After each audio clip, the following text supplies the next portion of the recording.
De toute façon, les mis sont... C'est vraiment...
C'est tout à fait logique de faire justement ce crescendo en % et commencer la... Je m'appelle Alissa Omoronova, je suis étudiante au pôle d'enseignement supérieur de Bordeaux et je suis violoniste. Je viens d'Ukraine, c'est ma 6e année en France.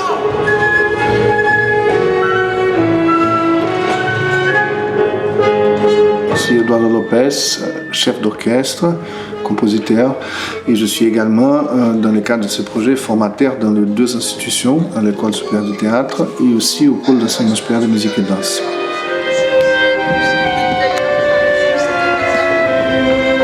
Je suis Catherine Marnas, je suis metteuse en scène, directrice du TNBA et de l'école du TNBA qui s'appelle l'ESTBA. Elle jure, elle me crie « Arrête monstre, vilain père !» Moi c'est Balthazar, je suis un des élèves de la promotion de l'ESPA. Je pense que pour la plupart de nous, c'est pour la première fois qu'on se réunit comme ça, le théâtre et les musiciens. Dès la première répétition, ça m'a marqué. C'était quelque chose de marquant parce que c'est nouveau et il y avait beaucoup de partage entre nous. On a pu vivre pleinement comme des vrais artistes, très libres. C'est un projet, disons, qu'on avait mûri depuis longtemps dans l'idée de ce partage pédagogique, dans l'idée de travailler ensemble. En plus, moi, je connais bien Eduardo parce que nous avons collaboré plusieurs fois ensemble. On a eu très envie de travailler ensemble, bien entendu, mais les circonstances ont fait que ça a été repoussé. Et j'ai commencé donc à travailler avec Catherine dans le cadre pédagogique de l'école. Je me suis dit que ce serait très intéressant, comme ils ont aussi des cours de théâtre, les musiciens, qu'on puisse avoir un projet où on sollicite les musiciens dans le chant théâtral et les comédiens dans le chant musical de manière plus intense, pour donner plus de sens à tout ça. Inviter les 2 mondes à se visiter et se nourrir mutuellement. Et les paris, à mon avis, étaient vraiment réussis. Pour nous, c'était assez fou d'être porté par la musique en direct, par un orchestre. Et avec des gens de notre âge en plus, donc partager en fait une passion dans un domaine artistique et se voir ensemble, fabriquer toute pièce ensemble, et c'était vraiment un truc chaleureux autour de Père Gun, ça c'était vraiment chouette.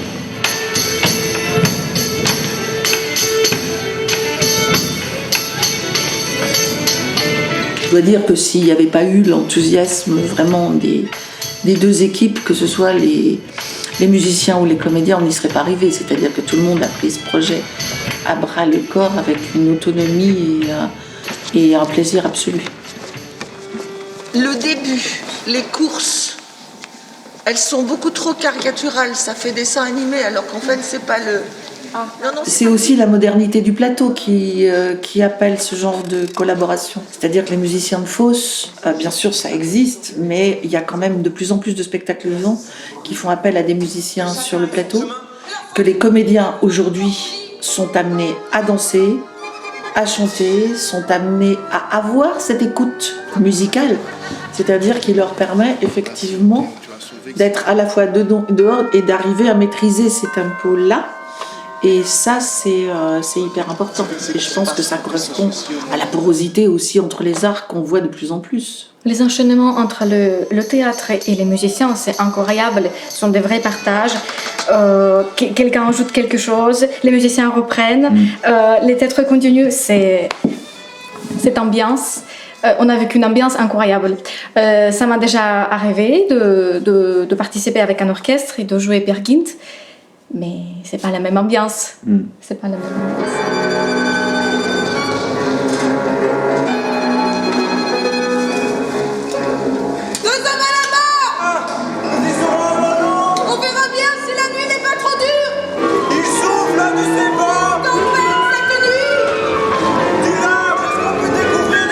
La grande différence frappante pour moi, en tout cas, c'est la rigueur des musiciens. Quand on pense à des musiciens classiques, on imagine une certaine rigueur, et le voir en vrai, ça n'a rien à voir avec nous. C'est-à-dire que la manière d'être avec son instrument, de passer du temps avec lui, de tous ensemble s'accorder, de partager ce moment-là, le chef arrive, tout le monde se tait, c'est religieux, c'est une écoute religieuse. Alors que nous, on saute partout, on travaille le corps, la voix, on va se passer de l'énergie. Nous, ça nous a permis aussi de découvrir cette manière-là de travailler, qui du coup, à certains moments, nous remettait aussi en question en disant « Attends, est-ce qu'on va pas redescendre un peu ?» Et de votre côté aussi, j'ai l'impression qu'il y avait du coup un truc un peu pétillant. Complètement. On s'est senti libre. Ouais. C'est une découverte, comme pour vous, comme pour nous. C'est une nouveauté. On n'a jamais fait ça. Oui, mon père, je le vois, nous allons bien ensemble. La chaussure à son pied, le peigne à ses cheveux. Mon cheval, viens, cheval de métal.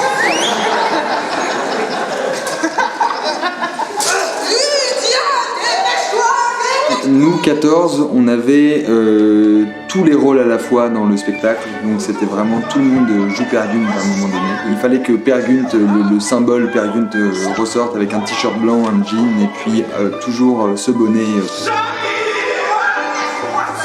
L'enfer, c'est qu'on avait 2 bonnets pour 14 élèves. Du coup, c'était un peu sport, les passages de bonnets, c'était millimétré. Je pense qu'on s'est du coup inspiré des musiciens par rapport à la rigueur, etc. pour que chacun ait sa place et qu'on puisse préparer les scènes pour les autres aussi, pour que la suite puisse bien se passer et courir partout et changer de costume et se caler sur la musique et c'était génial, vraiment. Le travail était très intense, on a mis beaucoup de force, beaucoup d'efforts dedans. Il y avait plein de changements jusqu'au dernier jour et plein d'improvisations, de moments imprévisibles et finalement voilà, on arrive. Donc ça c'est les moments du coup, donc à chaque fois qu'elle accepte de redire ensuite truc machin. Je passe. Mais du coup est-ce que c'est moi qui vous coupe en disant ensuite? Dès que tu parles, la consigne, c'est qu'on arrête. Et je pense qu'on est arrivé à une forme qui est complètement mouvante et qui pourrait encore changer demain et après-demain. C'est infini. Encore aujourd'hui, on a redécouvert des choses par rapport à hier. Le dialogue entre musiciens et comédiens au plateau, parce que les musiciens jouent aussi. C'est vraiment beaucoup de questions-réponses. J'ai l'impression qu'on aurait pu continuer et à chaque fois progresser dans l'art de l'autre. Pourchassés par les faucons et les milans, traqués par les trolls et leur vengeance. Il n'y a pas de différence. Les grands trolls. Nous avons eu beaucoup d'émotions positives parce qu'en tant qu'artiste, on a tout fait. Tout ce qu'on pouvait faire, on a tout donné. La musique, le théâtre, la danse, tout était utilisé et je pense que c'est ce qu'il nous faut pour nous, pour les artistes. Mon étui et mon couteau me coinça sous la hanche, me serra comme un étau. Mon moment préféré de toute cette rencontre, c'est la première fois on répète où les musiciens se sont mis à jouer ensemble. Moi de mon côté, c'est la chaleur des instruments, ça fait un oh, c'est n'importe quoi et c'est fou quoi. Et ça c'était dingue.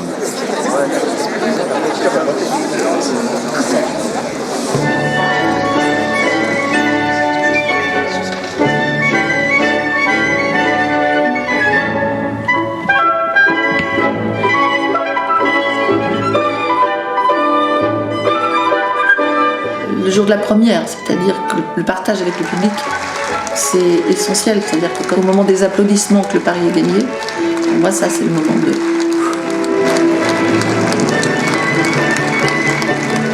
Les partages, tout ce qu'on a fait ensemble, comment on a joué, comment on a interprété ensemble. On a quand même 30 personnes sur les plateaux qui n'ont pas lâché une seconde le fil. Ça, c'est vraiment jouissif. C'est vraiment là pour ça qu'on y est. C'est ça qui donne sens à tout ce qu'on fait.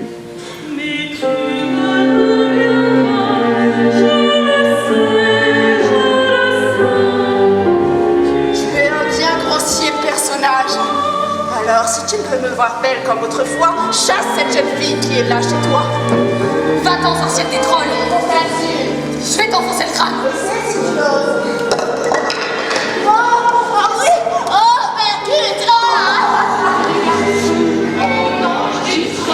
Où sont-ils passés, les garçons? D'un coup de pied, mon père saute au plus haut plafond. Nous allons faire une petite entaille dans ton œil droit afin que tu louches bien. Comme ça, tout ce que tu verras te semblera super. Voilà. Ça c'est merci pour le voyage.